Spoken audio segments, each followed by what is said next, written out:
Salut, je m'appelle Martin et j'ai 18 ans.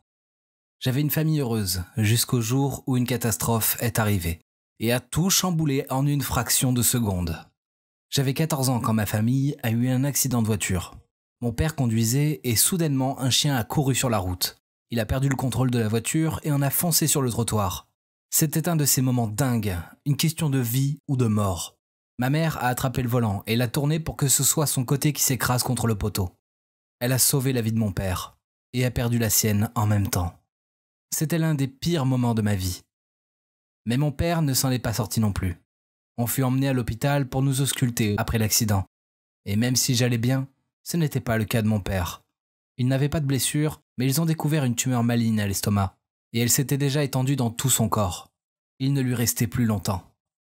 Durant les 2 derniers mois de sa vie, il a refusé la chimiothérapie et avait un autre plan en tête. Il est allé à la banque et a souscrit au service boîte postale avec un contrat selon lequel, à mes 18 ans, je serais autorisé à l'ouvrir et le contenu reviendrait à la personne qui avait pris soin de moi jusque-là. Le voir se détériorer était terrible et je n'arrivais pas à croire que j'allais devenir orphelin. Après sa mort, beaucoup de gens sont venus chez nous, soi-disant des tantes et des oncles que je n'avais jamais vus avant. Ils voulaient s'occuper de moi, mais je ne leur faisais pas du tout confiance. Puis mon oncle Tom est arrivé. C'était le jeune frère de mon père. Lui et mon père avaient été adoptés par mes grands-parents, de 2 orphelinats différents. En regardant de vieilles photos, je savais que mon oncle était super proche de mes parents. Mais après son déménagement et son mariage, ils avaient perdu contact. Il m'a dit qu'avant que mon père décède, il l'avait appelé pour lui demander de s'occuper de moi jusqu'à mes 18 ans. Donc, mon oncle était là, me donnant l'occasion d'aller vivre avec sa famille. Et pourquoi aurais-je douté de lui? Je veux dire, mon père lui faisait confiance, non? Je me suis senti si soulagé d'un coup et je l'ai serré dans mes bras. Il y avait enfin quelqu'un sur qui je pouvais compter. J'ai emménagé avec sa famille et il était si gentil et aimant avec moi. Sa fille, Jeanne, était aussi super sympa, mais sa femme ne l'était pas. Elle me traitait bien seulement quand mon oncle et Jeanne étaient là. Mais sinon, elle était méchante avec moi. Et un jour, elle m'a dit que si ce n'était pas pour la boîte postale, elle n'aurait jamais accepté que mon oncle m'adopte. Après ça, j'étais si triste et j'ai pensé à fuguer. Mais Jeanne m'a réconforté et m'a encouragé à rester. Si elle n'avait pas été là, j'aurais été perdu. Elle était si mignonne et savait toujours comment me faire rire. Je n'arrive pas à croire que je dis ça, mais je suis peu à peu tombé amoureux de Jeanne. Je savais qu'elle ressentait la même chose pour moi, car je la surprenais souvent à me regarder pendant les repas et elle rougissait quand je la voyais. Mais je savais que si l'un de nous révélait nos sentiments, ça pourrait vraiment bousiller notre vie de famille. J'ai décidé de l'aimer en secret. Et quand je partirai de la maison à 18 ans, j'avouerai à Jeanne combien je l'aimais. Peut-être qu'à ce moment-là, on pourrait être ensemble. Les années suivantes furent mitigées. J'ai aimé chaque instant passé avec Jeanne. Mais les moments avec sa mère étaient un enfer. Elle me parlait toujours de cette boîte postale et je n'en pouvais plus. Elle était tellement avare de cet argent. J'ai finalement eu 18 ans et j'ai pu quitter le foyer et avouer mes sentiments à Jeanne. Je suis allé à la banque avec mon oncle, sa femme et Jeanne pour terminer la procédure. Le banquier nous a conduits à la boîte postale de mon père et l'a ouverte. Et la femme de mon oncle a immédiatement pris l'enveloppe qui s'y trouvait. J'ai toujours pensé qu'il y avait beaucoup d'argent dans la boîte, comme des milliers ou même des millions de dollars pour remercier la personne qui m'avait éduqué pendant ces années. Je m'en fichais un peu, mais cette femme était si impatiente qu'elle tremblait en l'ouvrant devant nous. Mais après l'avoir lu, elle était si choquée qu'elle a laissé tomber le papier. C'était une lettre de mon père. Je n'en revenais pas de ce qu'il disait. Mon père a écrit que dans le passé, lui et mon oncle avaient été amoureux de ma mère, mais que ma mère avait choisi mon oncle. Mon père aimait tellement ma mère qu'il l'a attendue. Quand elle a rompu avec mon oncle, il est allé la voir et lui a demandé de l'épouser. Ils se sont mariés immédiatement, et ma mère est rapidement tombée enceinte. Mais mon père savait que ce devait être l'enfant de mon oncle parce que mon père avait eu les oreillons quand il était enfant, et il avait eu des complications qui l'avaient rendu stérile. Mais il avait gardé ça secret, car il ne voulait pas que ma mère le sache, ou il risquait de la perdre. En ce qui concerne mon oncle, il était déjà parti dans une autre ville, et s'était marié, et il ne savait pas que j'étais son enfant. Pendant tout ce temps, mon père a fait comme s'il ne savait pas. Mais maintenant que j'ai 18 ans, mon père voulait que mon oncle sache la vérité. J'étais figé sous le choc. Ça ne pouvait pas arriver. La femme de mon oncle m'a soudainement attrapé par le col et m'a crié que j'étais un monstre et que j'avais ruiné le bonheur de sa famille. Mon oncle l'a emmené hors de la banque et Jeanne restait là à pleurer. C'était un jour tellement choquant pour moi. j'ai soudainement découvert que mon oncle était en fait mon père, et que je suis amoureux de ma demi-sœur. Pendant toutes ces années, elle était mon ambition de vivre. Et maintenant, quoi? Je ne sais pas comment gérer toutes ces émotions chaotiques qui m'habitent.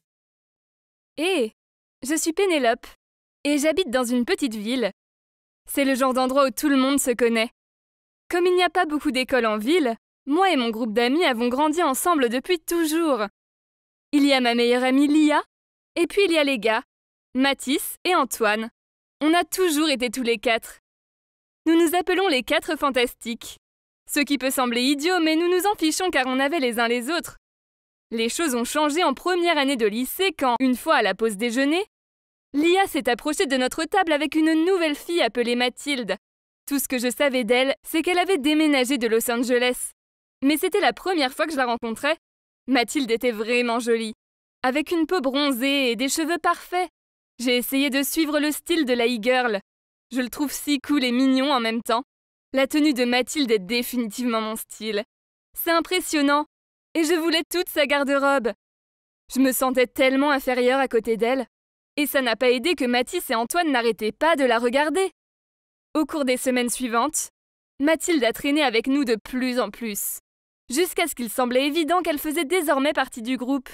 J'ai été contrariée par le fait que Mathilde était jolie sans effort et sympathique. Elle est vraiment gracieuse et a l'air d'une fille qui a vécu dans une grande ville. J'étais secrètement super jalouse d'elle. C'était encore pire parce qu'elle était toujours si gentille avec moi. Il aurait été tellement plus facile de vivre avec ma jalousie si elle était une personne horrible. Mais elle ne l'était pas. Pourquoi ne pourrais-je pas lui ressembler davantage? Elle est comme une meilleure version de moi. C'est comme Gucci contre Walmart. Et bien sûr, je suis coincée à être Walmart. C'est comme si quoi que je fasse, Mathilde arrive et le fait 1 million de fois mieux. J'ai économisé pendant longtemps pour ce joli pull ample. Mais je suis arrivée à l'école pour voir Mathilde avec exactement le même pull. Pire encore parce qu'elle est si maigre qu'elle avait l'air adorable avec, alors que j'avais l'air négligée. J'adore danser, et je le fais assez bien. Mais j'étais toujours autodidacte car mes parents n'ont pas pu me payer des cours de danse. Une fois lors d'une fête, je dansais quand Mathilde a commencé à faire cette incroyable chorégraphie à mes côtés. Il s'avère qu'elle a eu des cours depuis qu'elle est toute petite, et qu'elle est une danseuse géniale. Pire encore, comme son corps est si incroyable, tous les garçons la regardaient. J'aurais aussi bien pu être invisible. Notre groupe d'amis a encore plus changé lorsqu'un jour, Lia et Antoine ont annoncé qu'ils étaient désormais en couple. J'étais heureuse pour eux, mais je me suis sentie comme une étrangère, alors que je n'avais aucune idée qu'ils flirtaient l'un avec l'autre, alors que Mathilde disait qu'il était évident qu'ils avaient une sorte d'alchimie, et qu'elle avait même aidé Antoine à se confesser à Lia l'autre jour. Je me suis sentie si bouleversée. J'étais l'alpha du groupe. À chaque fois qu'ils avaient un problème, ils me parlaient et je les aidais. J'étais comme le Dr Phil dans notre équipe. Que s'est-il passé? Lia et Antoine ont cessé de traîner autant avec le reste du groupe. Et il ne restait plus que moi, Mathilde et Mathis. J'avais toujours eu ce béguin secret pour Mathis. Ce n'est rien de sérieux, mais j'ai toujours pensé qu'un jour nous finirions ensemble. Puis Mathilde est apparue et a tout changé. Je ne pouvais pas rivaliser avec elle, alors je n'ai même pas pris la peine d'essayer. J'ai regardé avec détresse comment elle semblait se rapprocher de Mathis. Mon groupe s'effondrait et Mathilde en était la cause. Je lui en voulais tellement.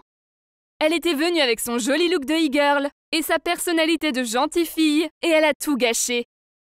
Je me suis lentement éloignée d'eux, et j'ai traîné avec quelques fauteurs de troubles en dernière année. Ils fumaient, séchaient les cours, enfreignaient les règles, peignaient des graffitis sur la propriété de l'école, etc.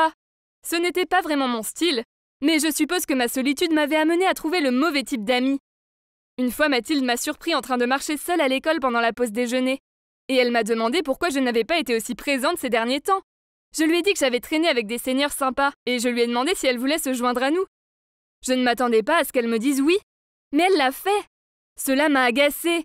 Avait-elle l'intention de voler ce groupe d'amis aussi? Je l'ai quand même emmené avec moi, et j'ai pensé qu'il pourrait peut-être lui faire peur, et lui faire perdre son air de grande fille de la grande ville. Nous avons rencontré le groupe, et ils nous ont dit qu'ils allaient sécher l'école et faire quelque chose d'amusant cet après-midi. Mathilde avait l'air complètement paniquée. Elle n'était pas du tout du genre à sécher les cours. J'ai ri à l'intérieur et je lui ai dit « Allons-y, Mathilde, tu dois avoir fait ça souvent quand tu étais à Hélène, n'est-ce pas ?» Elle a souri maladroitement et a hoché la tête.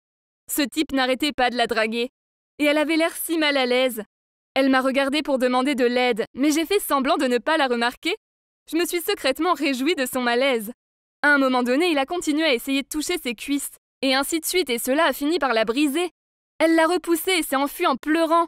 Je me suis immédiatement sentie mal, alors j'ai couru après elle. Je l'ai trouvée en larmes, alors je me suis excusée de l'avoir mise dans cette situation. Je lui ai avoué que je l'avais fait uniquement parce que j'étais jalouse qu'elle soit si parfaite, et que tout le monde l'apprécie.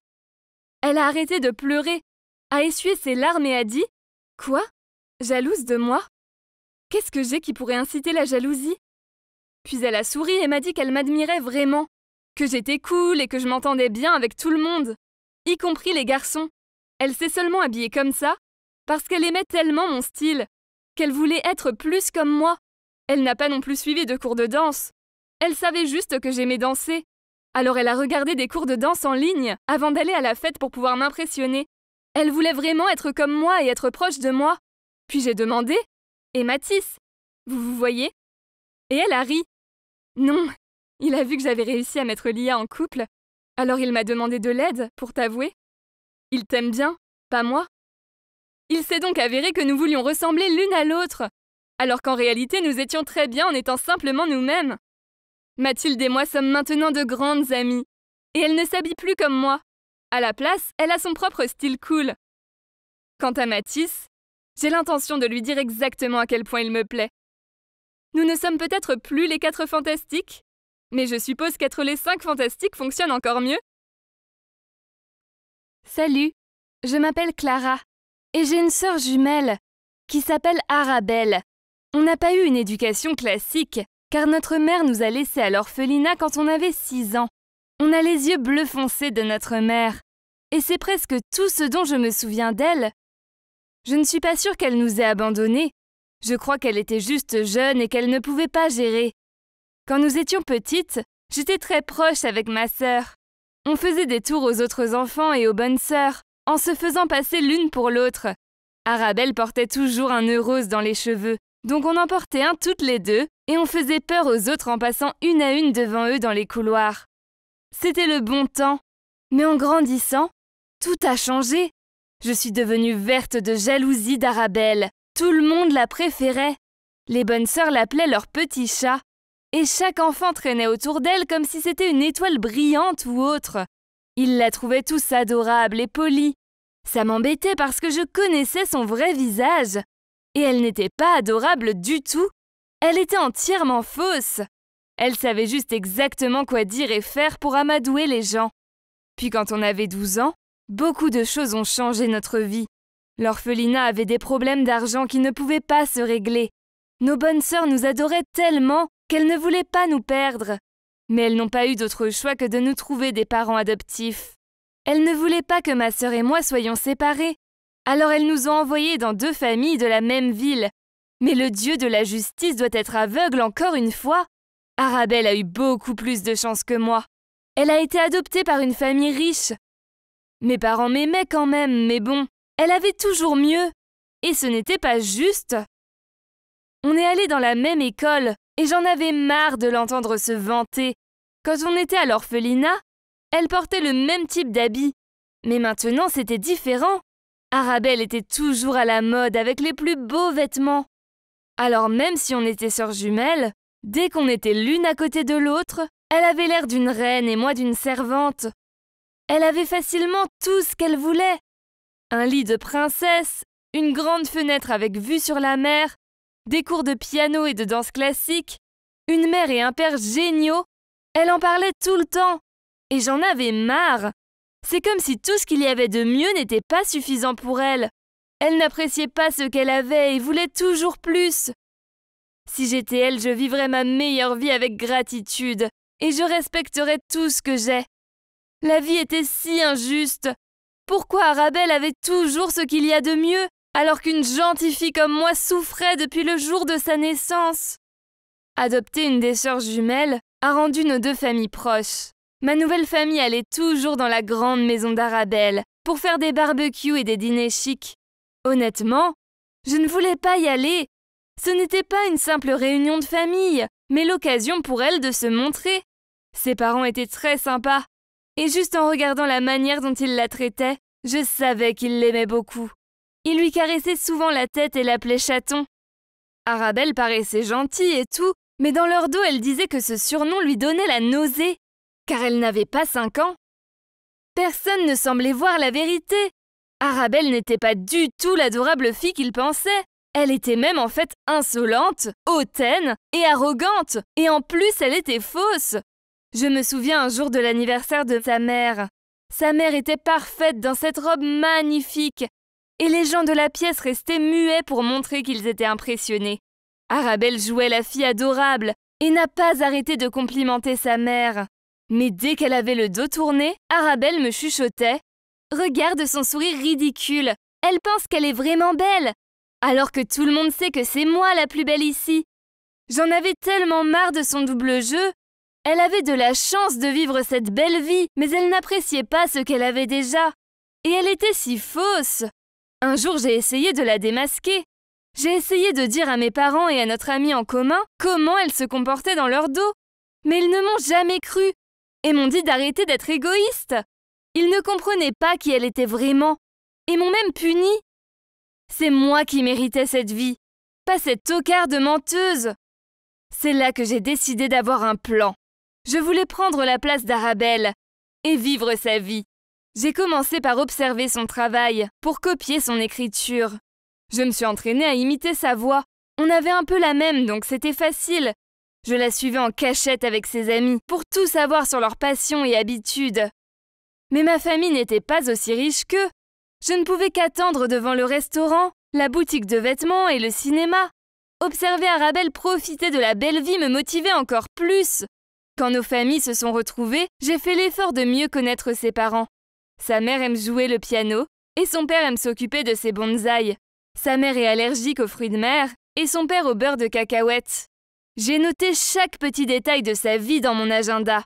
Il y avait beaucoup de choses à savoir avant d'être assez confiante de pouvoir devenir Arabelle et la remplacer avec succès. Mais ensuite, quelque chose s'est soudainement produit et a accéléré mon plan. Ce mec que j'appréciais à l'école, Milo, a commencé à draguer ma sœur. Et elle en retour. Elle savait que je l'aimais bien, mais ça ne l'a pas empêchée d'accepter un rendez-vous avec lui. Elle était si diabolique. À ce moment-là, je ne supportais pas de la voir se balader en me volant tout ce que j'avais toujours rêvé d'avoir. J'avais un plan. Quand on était à l'orphelinat, il y avait un homme qui venait souvent nous voir, en disant de manière impolie aux bonnes sœurs qu'elles devraient lui vendre quelques enfants pour résoudre leurs finances. Bien sûr, les bonnes sœurs ont refusé et l'ont fait partir. Il a continué de venir quelquefois. Et un jour, il nous a donné son numéro de téléphone en disant que si on avait un problème, on pouvait le joindre. Puis une bonne sœur est arrivée et l'a menacé d'appeler la police.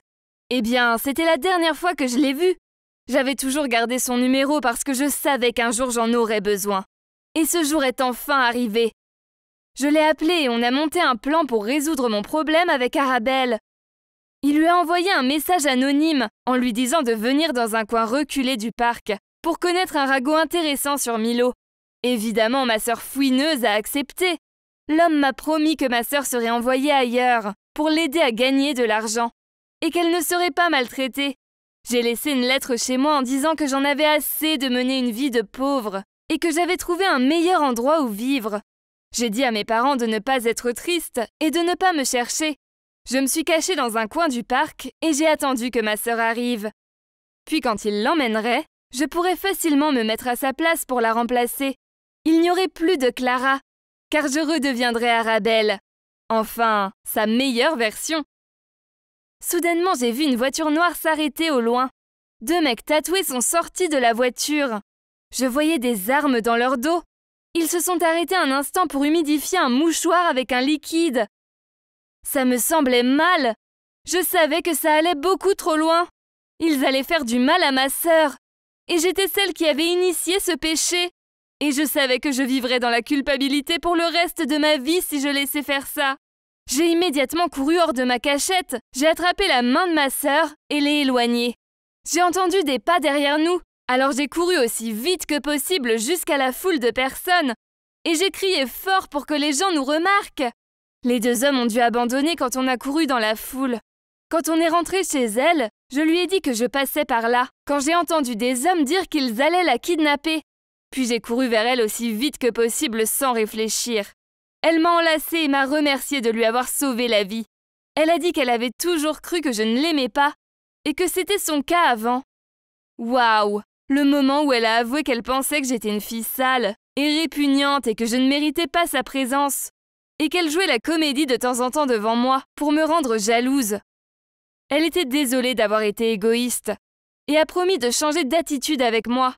Je lui ai aussi dit que parfois j'étais méchante par jalousie, mais que face à cette situation dangereuse, j'ai compris à quel point elle comptait pour moi et que je ne serais plus aveuglée par la jalousie. Il se trouve que la belle vie n'était pas aussi simple. Il fallait qu'on parle ouvertement et honnêtement pour résoudre les problèmes entre nous. Quant à mes parents, ils ont lu la lettre que je leur ai laissée et ont été chamboulés. On a bien parlé et j'ai compris que c'était moi la fille ingrate. Oui, ils n'avaient pas autant d'argent que la famille d'Arabelle, mais c'était des gens bien qui s'occupaient de moi. Arabelle n'était pas la seule à être égoïste. Je l'avais été aussi. La vie est belle, et Arabelle et moi on s'entend mieux que jamais. Même si je me sens toujours coupable de ce que j'avais planifié, devrais-je lui avouer ce qui s'est réellement passé? Ou devrais-je garder le secret et continuer normalement? Enfin, ce n'est pas comme si quelqu'un avait été blessé, non? Ma meilleure amie Yasmine est la fille la plus populaire de l'école. Vous savez le genre. Jolie, riche famille, le genre de fille qui a tout. Je suppose que certains diraient que c'est une enfant gâtée. Je veux dire, elle est assez méchante avec les gens. Et ses sautes d'humeur sont tellement imprévisibles. En plus, elle aime s'en prendre à tout le monde. Mais heureusement pour moi, nous sommes amies depuis que nous sommes petites. Donc je savais qu'elle ne me traiterait jamais aussi mal que les autres enfants. Mais elle ne m'a pas vraiment traitée gentiment non plus. En fait, la plupart du temps, je me sentais comme ça bonne. Mais il y avait aussi de bons jours, où elle était la meilleure amie de tous les temps. Elle m'achetait des trucs, et m'emmenait même à son country club chic le week-end. Mais quand elle devient grincheuse, oh mon Dieu! J'en ai payé les frais! Elle me criait dessus, et se plaignait de chaque petite chose que je faisais. Puis elle me donnait des ordres. J'étais comme sa petite balle anti-stress ou quelque chose comme ça. Une fois, elle a réalisé que ses vêtements de sport étaient mouillés. Alors elle m'a fait échanger avec elle, pour qu'elle puisse porter mes vêtements secs. On aurait dit que j'avais fait pipi dans mon pantalon, et que tout le monde se moquait de moi. Elle ne m'a même pas défendue. C'était comme si elle m'utilisait pour pouvoir briller encore plus. Chaque fois qu'elle sortait avec des garçons, elle me traînait avec elle, mais ne me le faisait pas savoir à l'avance, pour que je me montre négligée, et qu'ainsi elle soit superbe à côté de moi. Il est clair qu'elle ne voulait pas que j'attire l'attention. Un jour, je me suis maquillée, et elle m'a dit que je ressemblais à un clown. Et puis il y a eu la fois où elle voulait sortir avec ce gars, mais il ne voulait sortir avec elle que si elle amenait une amie pour son frère. Alors elle m'a amenée, et oh mon Dieu! Son frère était tellement bizarre. C'était horrible, mais je pouvais la gérer et comparer aux autres enfants de l'école qui avaient des problèmes bien pires, j'étais bien. Je me sentais mal pour eux et j'aurais aimé pouvoir lui tenir tête et les protéger, mais je n'étais pas assez courageuse. Pour être honnête, ce n'était pas seulement que je n'avais pas le courage de lui tenir tête. C'était aussi parce qu'il y avait beaucoup trop d'avantages à être son amie. Elle a toujours été généreuse et m'a donné tous ses vieux vêtements, même si elle ne les avait portés qu'une seule fois. Elle avait cette jupe super mignonne, mais elle a vu une autre fille la porter et me l'a immédiatement donnée. Elle m'a donné une paire de talons hauts toute neuve, qui selon elle lui faisait paraître les jambes grosses. Honnêtement, la plupart de mes jolis vêtements et chaussures venaient d'elle. Et elle me ramenait toujours des cadeaux des vacances de luxe de sa famille. Mais malgré tout cela, je ne pouvais pas ignorer la légère rancune que je ressentais à son égard. Et d'accord, il y a une raison plus importante, pour laquelle je supporte la façon dont elle m'a traitée injustement. Vous voyez, Yasmine a un frère jumeau qui s'appelle Louis. Et j'ai eu un gros béguin pour lui. Sortir avec Yasmine signifiait que je devais voir Louis plus souvent. Comparé à sa sœur, Louis était si froid. Mais parfois il était assez froid, même un peu mystérieux. C'est pour ça qu'ils ne s'entendaient pas vraiment. Yasmine disait toujours des choses méchantes à son sujet dans son dos, des choses comme le fait qu'il était si lamentable et un tel grand-père. Mais une fois j'ai presque tout gâché en traînant chez eux. Louis était en train de se détendre et de jouer de la guitare tout seul sur le patio. Alors j'ai fait semblant de me promener et je l'ai approché et complimenté. Mais Yasmine m'a vue en regardant de la cuisine. Après, elle m'a attrapée et m'a dit « Eh, qu'est-ce que c'était? Est-ce que tu viens de flirter avec mon frère? Ou est-ce que tu as le béguin pour lui? Ne t'avise pas de le faire. Si tu le fais, alors notre amitié est terminée maintenant. » J'ai été tellement choquée par sa réaction que j'ai rapidement nié et dit « Burk, voyons. Ton frère est une brute !» J'espérais qu'elle ne s'aperçoive pas que je mentais. Après cet incident, j'ai dit à Yasmine que je devais rentrer chez moi, car j'avais des confections à terminer. Elle a éclaté de rire et m'a dit que le bricolage était pour les losers. Ça m'a vraiment contrariée, parce que j'adorais faire des bricolages, et que mes cousins et les enfants d'à côté m'avaient demandé de commencer à leur apprendre comment faire. Mon unique cousin m'avait même persuadée de commencer à faire des vidéos sur le sujet. Alors même si Yasmine trouvait ça totalement pas cool, j'ai continué et j'ai secrètement lancé une chaîne YouTube pour partager mes vidéos de tutorat sur le bricolage. Les enfants de mon quartier ont tous adoré et j'ai vite eu pas mal d'abonnés. Puis j'ai fait un pas de plus et j'ai fabriqué des marionnettes de certains personnages de dessins animés populaires et j'ai commencé à faire des vidéos de spectacles de marionnettes. Lentement mais sûrement, ma chaîne a commencé à prendre de l'ampleur. Il y avait une téléspectatrice avec un compte appelé Chérie Paille, qui était toujours la première à laisser un commentaire. Elle m'a même envoyé un DM sur le compte Twitter de ma chaîne, et nous avons commencé à parler presque tous les jours après cela. Un jour, j'ai décidé de faire une vidéo pour me présenter correctement aux téléspectateurs de ma chaîne, mais j'étais trop timide pour montrer mon visage. Alors je l'ai fait avec les marionnettes à la place. Le public semblait plus intéressé lorsque je parlais de ma propre vie. J'ai donc commencé à leur parler de ma famille et de mes amis. Et bien sûr, cela incluait Yasmine, mais j'ai changé les noms de tout le monde en surnoms amusants, et j'ai changé un peu ma voix pour que personne ne me reconnaisse. J'ai commencé à parler beaucoup de Yasmine, et de la façon dont elle me torturait, moi et les autres enfants. Je lui ai donné une voix horrible qui ressemblait à un monstre, et j'ai même montré comment elle se moquait de ce que les gens portaient. Je me suis tellement impliquée que j'ai commencé à inventer des choses, comme dire comment elle volait l'argent du déjeuner des autres enfants, leur faisait faire des devoirs pour elle, et leur faisait acheter ses collations à chaque récréation. Elle agissait toujours comme si elle était une sorte de reine.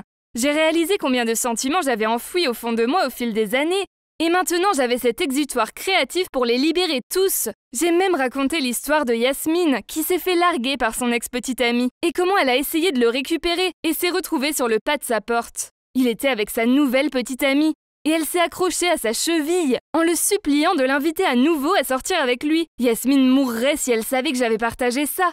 Mais je ne pouvais pas m'en empêcher. Après avoir téléchargé cette vidéo, j'ai obtenu tellement de vues et d'abonnés. Il semblait que les gens pouvaient vraiment s'identifier à mes histoires. Mais bizarrement, mon fan numéro 1 de Chérie Paille a disparu. Pour être honnête, elle m'a vraiment manqué. Quelques jours plus tard, à l'école, tout le monde chuchotait à propos de ma chaîne. Et il est vite devenu clair qu'il connaissait mes vidéos. Comment l'avait-il découvert? Mais ensuite, à ma grande horreur, j'ai réalisé qu'il pouvait voir mon uniforme scolaire dans l'une des vidéos. Et tout le monde a réalisé que la méchante dont je parlais était Yasmine.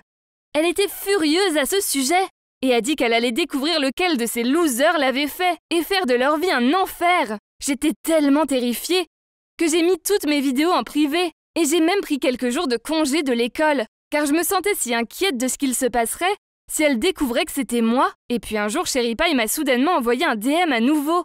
Je pensais qu'elle allait me demander où étaient passées les vidéos, mais au lieu de cela, elle a dit « On dirait que tu as eu ce que tu voulais. Tout le monde parle de ta chaîne. Et maintenant, tu es enfin sous les feux de la rampe. Oh mon Dieu! Est-ce que cette fille est aussi allée à notre école? Qui était-elle? Ça ne pouvait pas être Yasmine, n'est-ce pas? » J'ai répondu avec une centaine de questions, en demandant qui elle était. Savait-elle qui j'étais? Comment elle m'a trouvé, ce qu'elle voulait? Mais je n'ai pas eu de réponse. Mais quelques heures plus tard, j'ai reçu un message disant « Viens dehors ». Quoi? Comme c'est flippant! J'ai commencé à avoir peur, que j'ai un harceleur ou quelque chose comme ça. J'ai pris un spray au poivre et je suis sortie. Mais au lieu d'une fille folle, Louis se tenait là. Attends, Louis est Chérie Paille. Il a dit qu'il avait découvert ma chaîne. Parce qu'une fois chez eux, j'avais lu les commentaires sur mon téléphone et il était passé derrière moi et avait vu le nom de la chaîne. Il est devenu curieux et il a fait un faux compte pour pouvoir regarder mes vidéos. Et c'est alors qu'il a développé un béguin pour moi et qu'il a pris plaisir à les regarder régulièrement. C'était jusqu'à ce que je parle de sa sœur et que j'invente toutes ces fausses histoires sur des choses qu'elle avait faites. C'est comme ça que Yasmine a découvert les vidéos. Un jour, elle a emprunté l'ordinateur portable de Louis et l'a vu s'ouvrir sur son écran. Mais au moins la seule personne qui sait que c'est ma chaîne, c'est Louis. Il a dit qu'il était vraiment déçu de moi et qu'il pensait que je valais mieux que ça. Puis il a dit qu'il allait supprimer son faux compte. Parce qu'il ne voulait pas être un faux menteur comme moi. J'ai eu le cœur brisé. Comment ai-je pu être une personne aussi terrible? Je ne sais pas quoi faire. Dois-je avouer à Yasmine que c'était moi? Et m'excuser auprès d'elle et de Louis en espérant qu'ils me pardonneront? Ou devrais-je simplement me taire et me concentrer sur le fait de pouvoir me défendre et dire à Yasmine que ce n'est pas bien de s'en prendre aux gens? Lorsque mon petit copain et moi avons rompu avant de partir pour différentes universités, je n'aurais jamais imaginé que ma vie amoureuse prendrait un tournant aussi dramatique, où je finirais par être la 3e roue du carrosse dans une liaison. Laissez-moi revenir un peu en arrière. Je m'appelle Julie, je suis une marathonienne amatrice de 19 ans. Depuis 5 ans, je fais partie d'un club de course qui se réunissait 2 fois par semaine. Et pendant cette période, je suis devenue assez proche de 2 coureurs de ce club. Ils étaient tous les deux beaucoup plus âgés que moi, mais nous nous entendions bien. Léo était un célibataire d'âge moyen, et Charlotte était mère de 2 enfants et mariée depuis plus de 20 ans. Ils travaillaient tous les deux dans la même société commerciale. Et je ne peux pas vraiment expliquer, mais nous avons tous eu un déclic. Nous avons toujours couru ensemble, mais un matin, Léo n'était pas venu. C'était étrange car il ne manquait jamais une séance. Bref, Charlotte et moi avons couru ensemble. Et ce soir-là, j'ai reçu un message de Léo, me demandant si je voulais dîner avec lui. J'ai été un peu surprise, car c'était la première fois que Léo m'invitait à un repas privé, mais j'ai quand même dit oui. Et nous sommes allés dans un restaurant en ville. Au dîner, nous avons eu de profondes conversations. Et à un moment donné, je lui ai demandé « Pourquoi es-tu resté célibataire jusqu'à présent ?» Il a hésité et puis il a dit « C'est difficile à dire, mais j'ai juste eu une mauvaise rupture il y a quelques années et je n'étais pas prêt à entamer une autre relation. » C'est pourquoi il a décidé de rester célibataire, même si c'est un homme assez séduisant et qui a du succès. C'était assez gênant après ça. Alors j'ai rompu le silence en lui demandant pourquoi il n'était pas venu courir ce matin. Et il m'a répondu que quelque chose était arrivé au travail. Il se comportait un peu bizarrement, mais j'ai pas insisté. Quoi qu'il en soit, c'était un bon dîner. Et après, nous avons partagé un taxi pour rentrer chez nous, car nous vivons dans la même rue. C'est là que quelque chose de bizarre s'est produit. Charlotte attendait sur le pas de sa porte. Léo avait l'air choqué de la voir là, et il est vite sorti pour vérifier ce qui n'allait pas. Charlotte ne m'avait pas vue, alors j'ai baissé la fenêtre et je lui ai fait un signe de la main. Mais à ma grande surprise, elle avait l'air un peu contrariée. Puis elle m'a dit qu'ils avaient du travail à faire, et elle espérait que je rentre bien à la maison. Je n'y ai pas beaucoup réfléchi, mais avec le recul, quel genre de projet de travail doit être fait à 22 heures? De toute façon, je n'y ai pas beaucoup réfléchi. Il ne pouvait sûrement rien se passer, n'est-ce pas? Je veux dire que Charlotte et Léo sont des collègues et aussi des amis proches, et j'avais rencontré la famille de Charlotte. Bien sûr, son mari était souvent absent pour le travail, mais ils s'aimaient et ils avaient des enfants ensemble. Je suis rentrée chez moi et j'ai pris un peu de recul, puis environ 1 heure plus tard, j'ai reçu un SMS de Léo, me demandant si je voulais le rejoindre pour une course de minuit. J'ai immédiatement dit oui. Pour être honnête, au fond de moi, j'avais un peu le béguin pour lui. Même si je savais que mes parents allaient flipper s'ils découvraient que je traînais avec un type assez vieux pour être mon père. Mais ça m'a excitée. Alors je suis allée courir le long de la plage avec lui. Et ensuite, nous avons pris un repas à emporter. Et nous sommes assis sur le sable, en écoutant les vagues et en regardant les étoiles. Je suppose que nous étions tous les deux sous l'effet de l'adrénaline.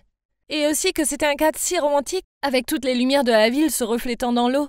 Nous avons donc entamé une conversation très profonde sur les relations, et sur ce que nous attendons de l'amour. Puis, une chose en entraînant une autre, nous avons commencé à nous embrasser. Nous avons fini par passer toute la nuit sur la plage et nous avons même regardé le lever du soleil. En rentrant chez moi, je pouvais pas m'empêcher de sourire. Mais j'ai vu que j'avais 5 appels manqués de Charlotte. Je l'ai rapidement rappelée, pensant que quelque chose avait dû se passer. Mais quand elle a décroché, elle a juste dit « Où étais-tu hier soir ?» Je lui ai dit que j'étais allée courir et elle m'a demandé avec qui. Alors j'ai dit « Avec Léo ? Pourquoi ?» Et elle a juste dit « Ah, j'étais juste curieuse. » Il ne répondait pas à mes appels. Puis on a raccroché. Comme c'est étrange, j'ai pensé. Quoi qu'il en soit, ce soir-là, Léo m'a demandé si je voulais qu'on dîne ensemble à nouveau. Et bien sûr, j'ai dit oui. Je mourais d'envie de savoir si la nuit dernière n'avait été qu'une soirée d'embrassade ou si ça pouvait signifier quelque chose de plus. Quand je l'ai vu, je lui ai dit « Léo, je suis désolée pour hier soir. Je me suis emportée et j'ai la moitié de ton âge.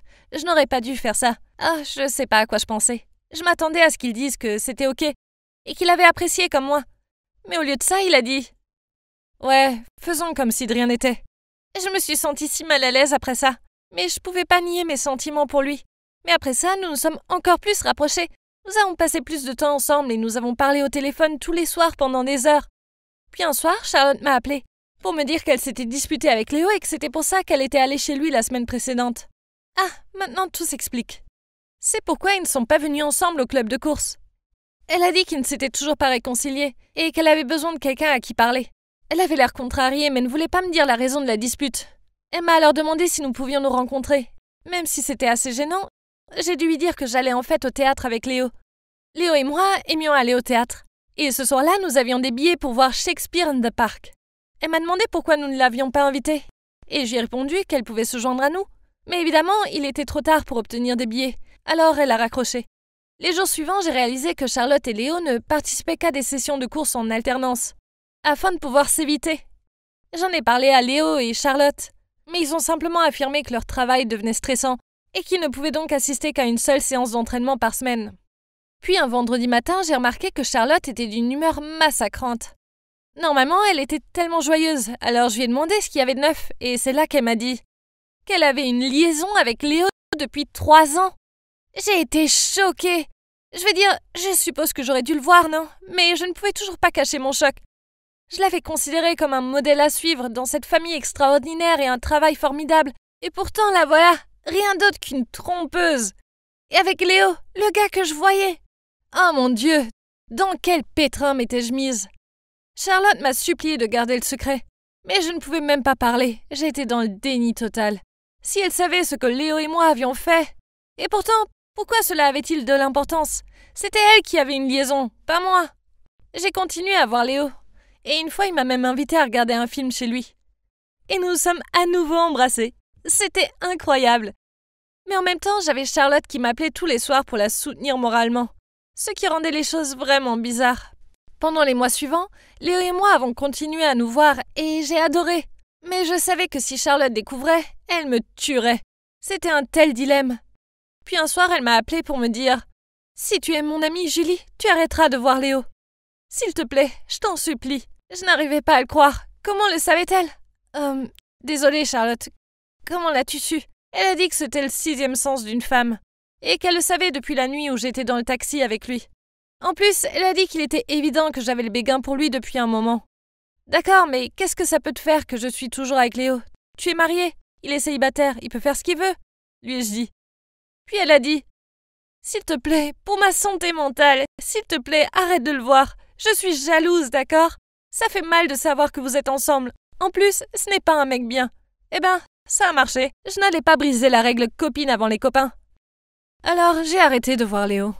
Je ne pouvais pas faire du mal à Charlotte comme ça, même si c'était elle qui faisait du mal à toute sa famille en ayant cette liaison. Le fait de ne pas voir Léo m'a beaucoup manqué. Mais je me suis dit que je devais tenir ma parole envers Charlotte. Et pourtant, vous ne croirez pas ce qui s'est passé ensuite. Charlotte a recommencé à voir Léo. J'étais tellement en colère. Elle m'avait demandé d'arrêter de le voir. Et m'avait même dit que ce n'était pas un type bien. Tout ça pour qu'elle puisse l'avoir à nouveau pour elle toute seule. Quel genre de femme mariée fait ça? Honnêtement, j'étais furieuse. Un matin, après avoir couru, je me suis approchée d'elle et je lui ai dit « Tu n'as aucun respect pour toi-même. Et ton pauvre mari dans tout ça ?» Charlotte est devenue toute rouge et a dit « Je fais de mon mieux. Je sais que tu as raison et je devrais me respecter davantage ainsi que mon mari. Tu sais quoi? À partir de maintenant, je vais garder mes distances avec Léo. Tout comme toi. Fais-moi confiance. Ok? Donc au moins, elle a eu la décence de dire ça. Et j'espérais qu'elle pourrait faire exactement ce qu'elle a dit. Après ça, j'ai décidé de sortir de cette relation compliquée à 3. Et d'essayer d'oublier Léo. Je l'ai évité au club de course, et il m'a évité aussi. Charlotte m'a dit qu'elle lui avait parlé de sa relation avec moi, et lui avait dit qu'il était inapproprié pour lui de sortir avec quelqu'un d'aussi jeune que moi. C'est peut-être pour ça que ce sentiment était réciproque, et qu'il m'évitait aussi. Après tout, c'est mieux comme ça. De toute façon, il était bien trop vieux pour moi. Et en plus, j'allais à l'université. Donc c'était mieux comme ça. À propos de Charlotte, après l'avoir confrontée, nous sommes en fait rapprochés. Et même maintenant que je suis à l'université, elle m'appelle encore parfois pour me demander comment je vais. Je lui ai posé des questions sur Léo, et vous ne le croirez pas, mais apparemment, Léo sort maintenant avec quelqu'un. Je suppose que c'est mieux pour tout le monde. Bien que je me demande parfois, s'il rompt, va-t-il recommencer sa liaison avec Charlotte? C'est l'histoire de ma jeunesse bouillonnante, où j'ai eu tant de problèmes juste parce que je suis tombée amoureuse d'un homme d'âge moyen. Toute cette période de ma vie a été un moment si bizarre et désordonné, n'est-ce pas? Mais maintenant, je suis si heureuse d'avoir rencontré un gars sympa de mon âge. Et bien sûr, je veux plus jamais jouer le rôle de la 3e roue du carrosse. C'était un jour d'école ordinaire et je rangeais mon casier quand soudain j'ai entendu des chuchotements et remarqué que tout le monde regardait quelque chose. Ok, il s'est avéré que ce n'était pas quelque chose, mais quelqu'un. Comme cette jolie fille qui se pavanait dans le couloir comme si c'était un podium ou quelque chose comme ça. Oh! Pourquoi tout le monde était bouche bée devant elle? se précipitait pour la saluer et agitait des blocs-notes devant elle pour qu'elle les signe. J'ai serré mes livres dans mes bras et marmonné « Bon sang, elle n'a rien de spécial !» Alors, je m'appelle Lily et je suis juste une fille ordinaire. Ma famille, oui, elle est ordinaire. Mon apparence, ordinaire. Et mon statut social, eh bien, c'est ordinaire aussi. Je traverse la vie et c'est tout, rien de passionnant n'arrive jamais à une fille ordinaire comme moi. Oh, comme j'ai rêvé d'être comme les filles à l'apparence parfaite sur Instagram. Elles sont si parfaites avec leur peau claire, leurs vêtements élégants et leurs cheveux brillants. Mais ces filles étaient différentes, elles venaient de mondes différents. Eh bien, au moins, j'avais toujours mes livres, ma meilleure amie Sarah et mon petit ami mignon Hugo. Mais tout a changé quand Stacy a débarqué à l'école avec son look parfait et sa routine « Je suis si douce et amicale ». Ouais, c'est ça. Et alors, qu'importe si elle avait un joli visage et un petit rôle dans une émission de télévision. Sous son faux éclat, elle n'était clairement pas tout ça. Je suis entrée dans la classe d'anglais et je l'ai vue assise au bureau à côté du mien. Oh, génial! Je n'ai même pas pu aller m'asseoir parce que tout le monde l'entourait, lui posant des questions stupides telles que « Quel shampoing utilises-tu » et « As-tu des pauses pour grignoter quand tu filmes ton émission ?» Bon sang, donnez-moi une pause plutôt à moi! Quand j'ai enfin réussi à m'asseoir, elle m'a souri et d'une voix sirupeuse, elle m'a dit « Bonjour, j'espère que je peux m'asseoir ici. Je m'appelle Stacy. » Oui, bien sûr. J'ai forcé un sourire en retour, mais à l'intérieur, ma colère bouillonnait. Pour qui cette fille se prenait-elle? Et si elle était belle, je parie qu'elle ne s'intéressait qu'à son apparence et ne se souciait pas d'étudier. Oui, tout le monde se rendrait vite compte de l'échec qu'elle représentait. Et puis un jour, pendant la récréation, Stacy, la Barbie vivante, a suggéré que nous commencions un album de promotion. Et maintenant, tout le monde la traite comme si elle avait réussi à atteindre la paix mondiale ou quelque chose du genre. Or, vous savez le pire dans tout ça? Je disais qu'on devrait avoir un album de promotion depuis des années, mais personne ne m'avait écouté. Et devinez qui a reçu tellement de cartes de bienvenue et de mots d'amour au point de tomber de son casier et obstruer le couloir? Ouais, Stacy. Mon Dieu, ça fait déjà des semaines. Quand est-ce que cela va s'arrêter? Je détestais sa façon de remercier tout le monde et de rougir et j'avais besoin d'être entourée d'une personne saine d'esprit qui ne pensait pas que le soleil brillait à travers elle. Elle était partout, ça me rendait malade. Mais Dieu merci pour l'heure du déjeuner. C'est devenu le seul moment paisible de la journée pour moi, quand je pouvais passer du temps avec Sarah et ne pas avoir à me soucier de Stacy. Mais qu'est-ce que c'était? Que faisait cette Barbie dans notre table et parlant à ma meilleure amie? Je me suis dirigée vers elle et j'ai posé mon plateau à côté de Sarah. Oh, salut Lily. Stacy vient de dire un truc super drôle. Super, j'ai marmonné dans mon souffle. Le déjeuner a été un calvaire. Sarah m'a ignorée et a continué à poser des questions stupides à Stacy comme « Est-ce que ton costard Kyle est aussi beau dans la vraie vie ?» et « Comment tu portes une jupe imprimée avec un t-shirt coloré ?» Paillement. Plus tard dans la journée, à cause d'un déversement de peinture en art, j'ai eu 5 minutes de retard. Sarah avait accepté de me ramener chez moi, mais quand je suis allée sur le parking, sa voiture n'était pas là. J'ai alors vérifié mon téléphone et j'ai vu qu'elle m'avait envoyé un message « Où es-tu? Je ne peux plus attendre. Je vais partir avec Stacy. À demain, X. » Quoi? Est-ce qu'elle me laisse tomber pour conduire cette fausse? Nous sommes amis depuis l'enfance. Comment a-t-elle pu se laisser berner par la comédie de Stacy et gâcher notre amitié comme ça? En colère, je lui ai répondu par un message. « Tu m'as abandonnée pour la petite Miss populaire?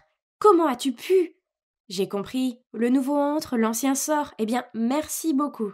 Mon téléphone a sonné avec sa réponse. « Lily, tu sais bien que ce n'est pas comme ça. Tu habites en haut de la rue de l'école alors que Stacy habite beaucoup plus loin et qu'elle devait rentrer à temps pour être prête pour son planning de tournage. » Plus furieuse que jamais, j'ai rapidement tapé ma réponse. « Peu importe. C'est dommage, tu seras toujours une moins que rien à ses yeux. Elle t'utilise juste pour avoir un trajet gratuit. » Puis j'ai jeté mon téléphone sur mon lit. J'en avais assez. Sarah avait fait son choix et c'était d'être amie avec cette fausse plutôt qu'avec moi.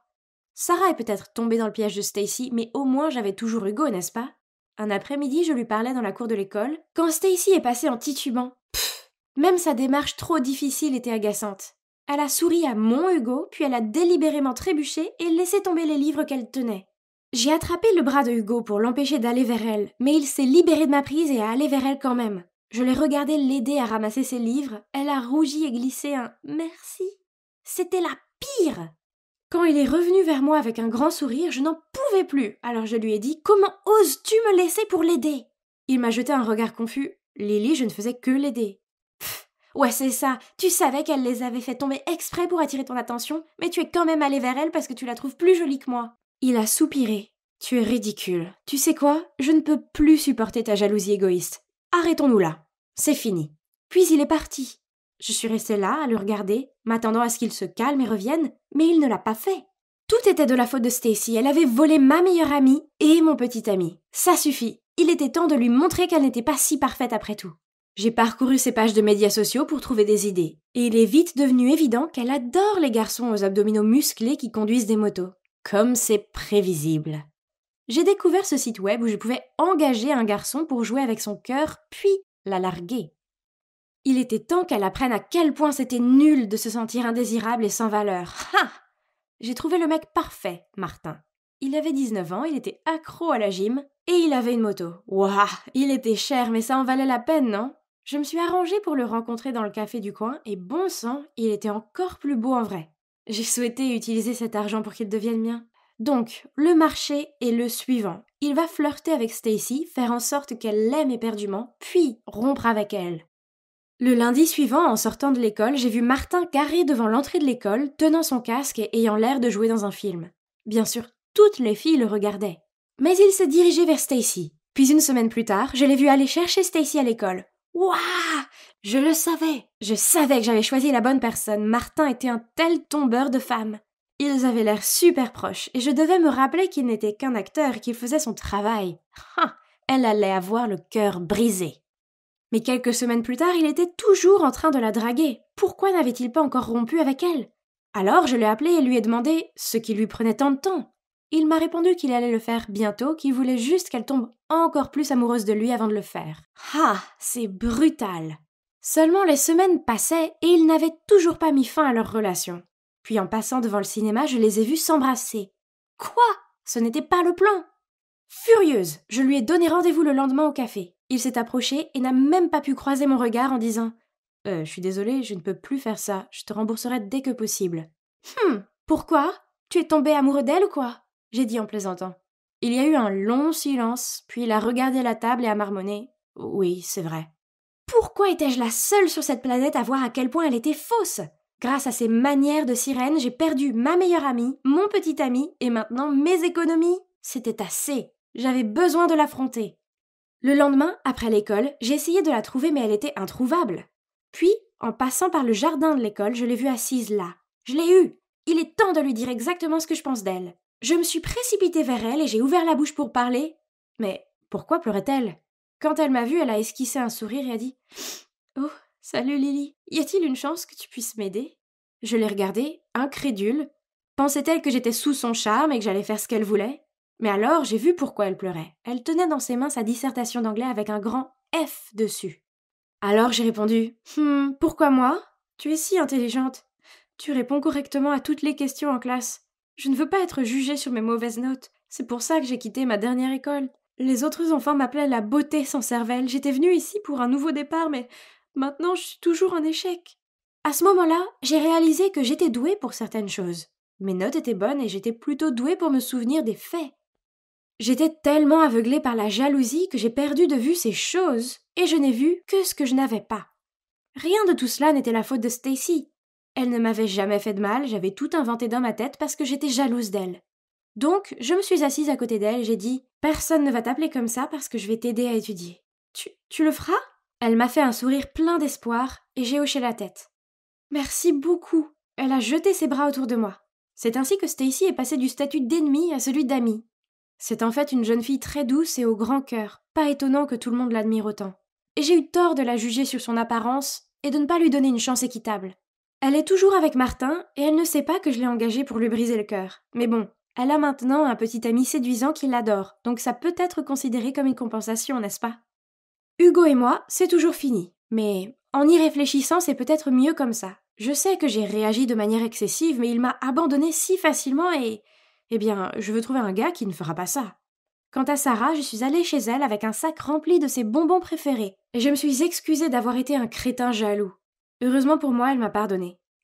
Maintenant, Sarah, Stacy et moi sommes devenues de bonnes amies. Sarah et moi aidons Stacy dans ses études et elle nous donne des conseils de mode. Et vous savez quoi? J'ai réalisé que je suis jolie après tout. J'avais juste besoin de découvrir mon étincelle. Finalement, j'ai appris que personne n'est parfait. La perfection n'est qu'une illusion. L'important, c'est d'être heureux de ce que l'on possède et de ne jamais cesser de s'améliorer. Alors soyez simplement vous et laissez les autres se concentrer sur le fait d'être eux. Hey, je m'appelle Gabriel, j'ai 23 ans. Je viens de Hambourg et j'ai une question. Vous devez avoir entendu parler de la K-pop, n'est-ce pas? Alors y a-t-il des fans de K-pop parmi vous? Bien sûr que j'en suis un. Pour être plus précis, je suis un ARMY, un vrai stan de BTS. Oh, et pour ceux qui ne le savent pas, stan est un mot familier pour dire que vous êtes un grand fanatique de quelque chose.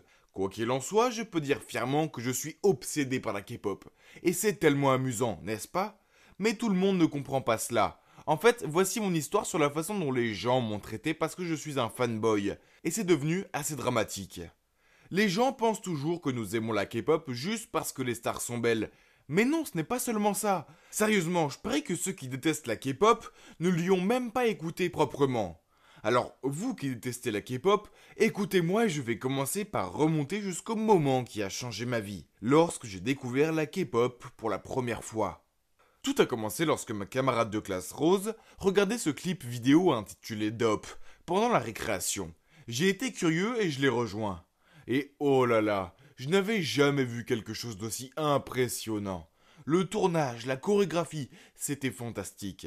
Je n'arrivais pas à me sortir la chanson de la tête, et la vidéo était tellement amusante à regarder. Il n'avait pas besoin de filles sexy ni de super bagnoles pour la rendre accrocheuse. Ce n'est que du pur talent. Après cela, j'ai commencé à écouter davantage du K-pop, et je suis devenu un fan de plusieurs groupes, mais BTS est toujours mon unique véritable amour. Je les aime, et ça ne me dérangerait pas de les partager sur mon Instagram, qui m'aide aussi à me faire des amis parmi beaucoup d'autres ARMY du monde entier. Surtout des filles, mais aussi beaucoup de gars, et ils m'envoient souvent des messages pour me dire à quel point ils m'admirent pour être aussi ouverts qu'à mon amour pour la K-pop. Ils m'ont dit qu'ils aimeraient avoir le même courage que moi, car beaucoup d'entre eux se sont fait ridiculiser parce qu'ils aimaient les artistes masculins coréens. C'est ridicule, nous sommes en 2021. Nous pouvons aimer qui nous voulons, et nous ne devrions pas avoir à taire nos passions.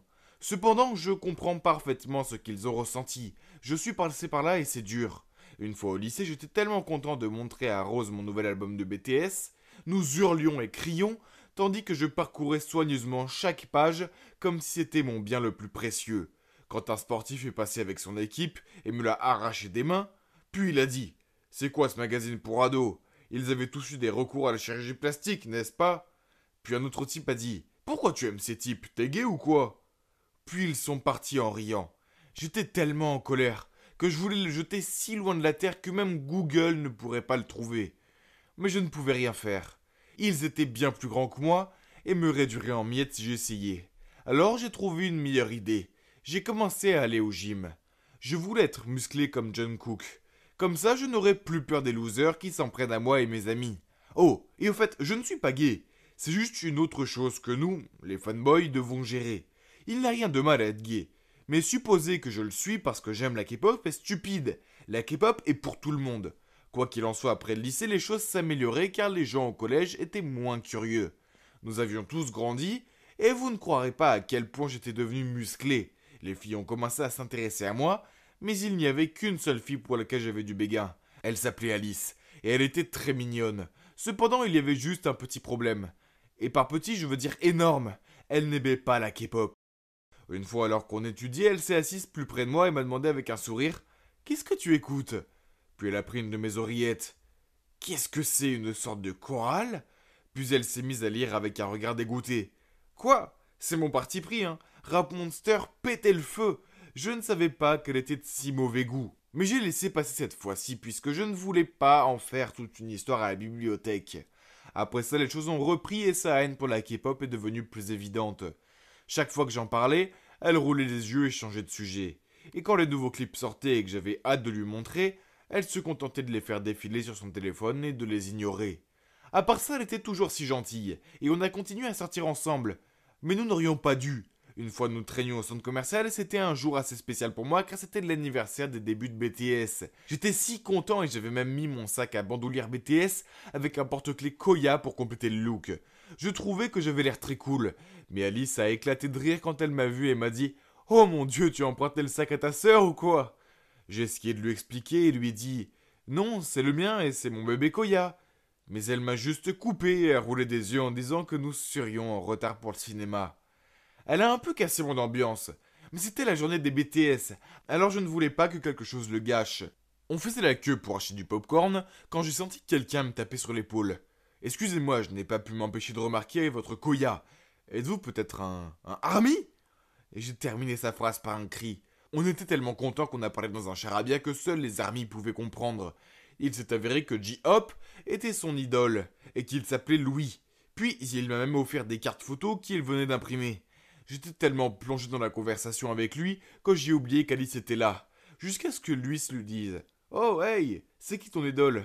Je ne pourrais avoir des cartes pour toi aussi. » Alice a pris un air offensé et a dit « Vous êtes malade? Quelle paire de tarés! J'en ai assez de ces trucs de K-pop. » Puis elle est partie en trombe.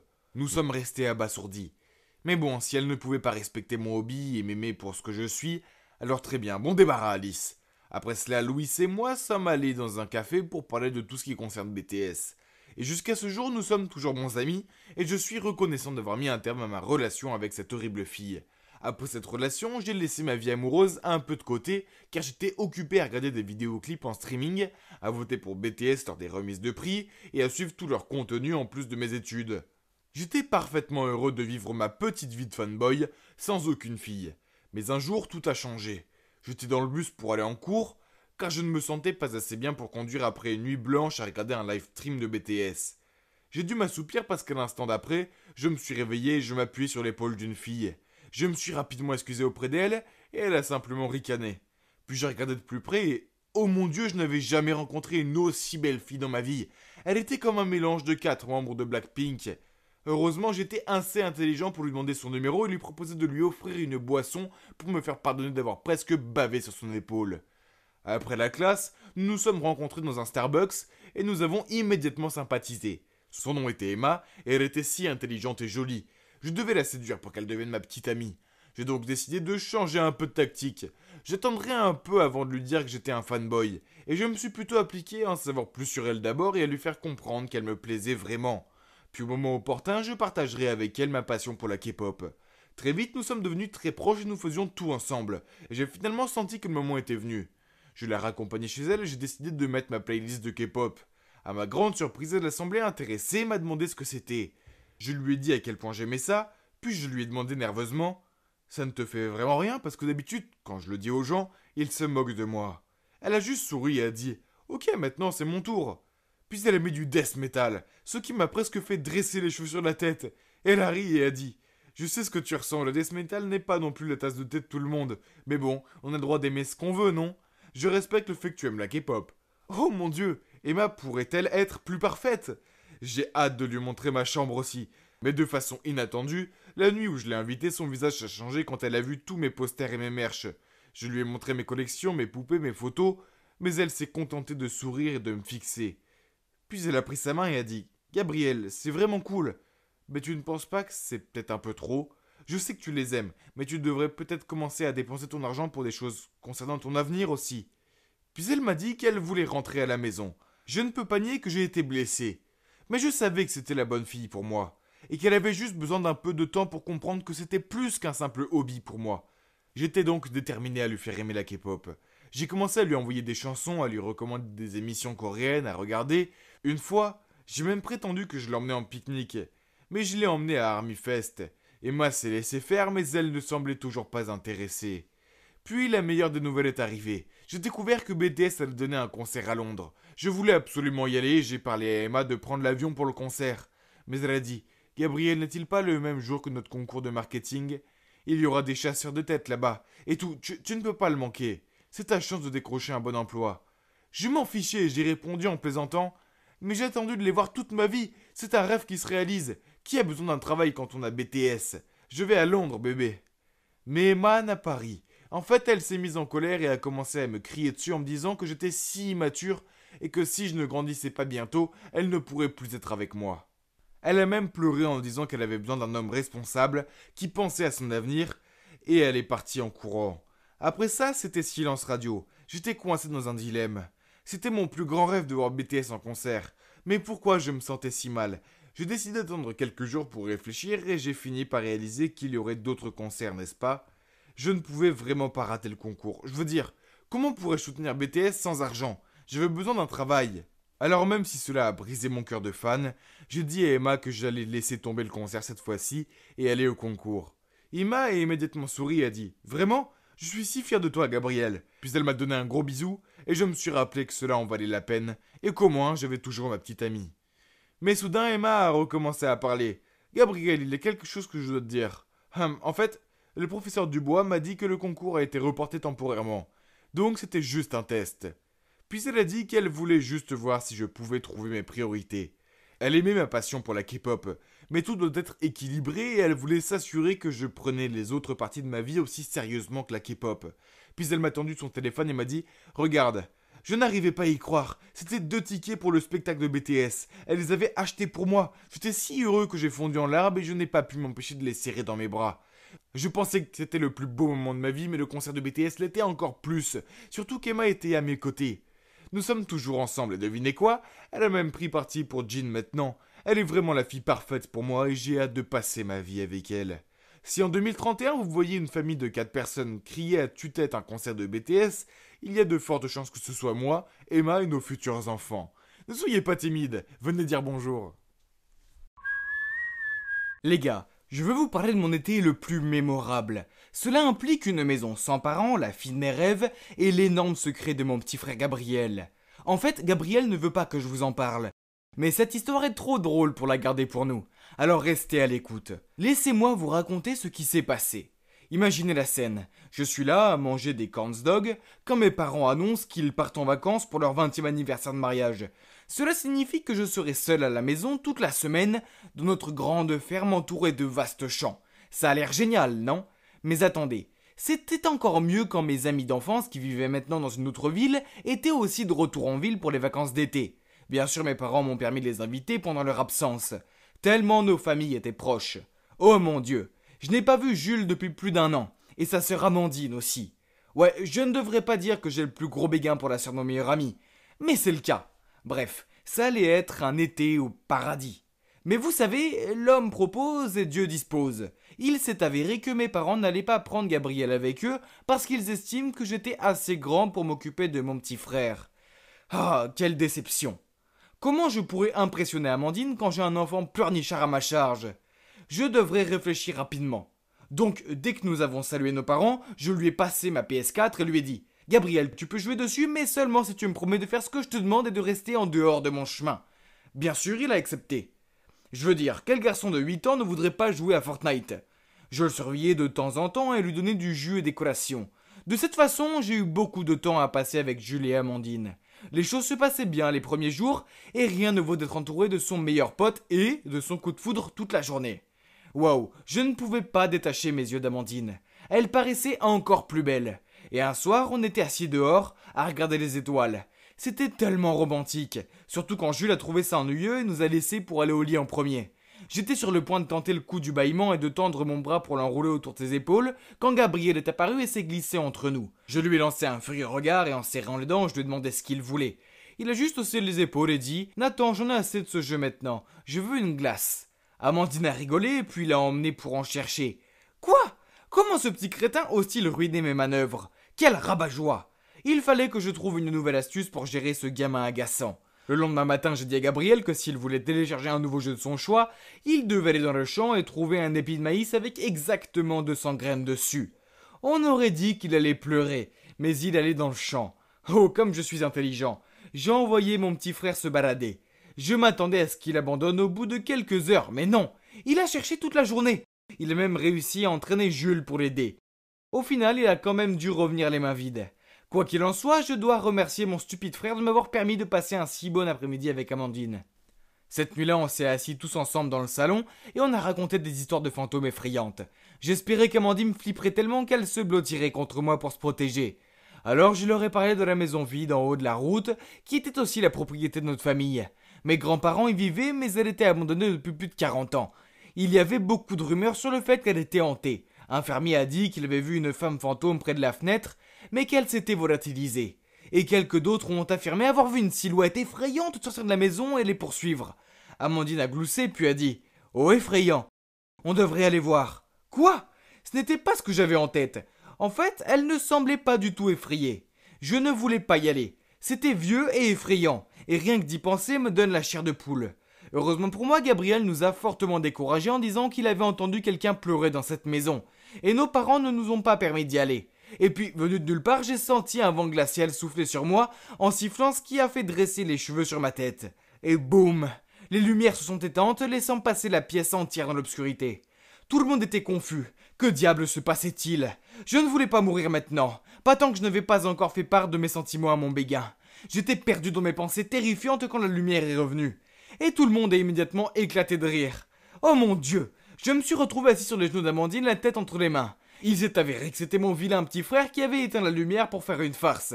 Quelle humiliation! Au moins Amandine a changé d'avis sur sa volonté de visiter la maison hantée.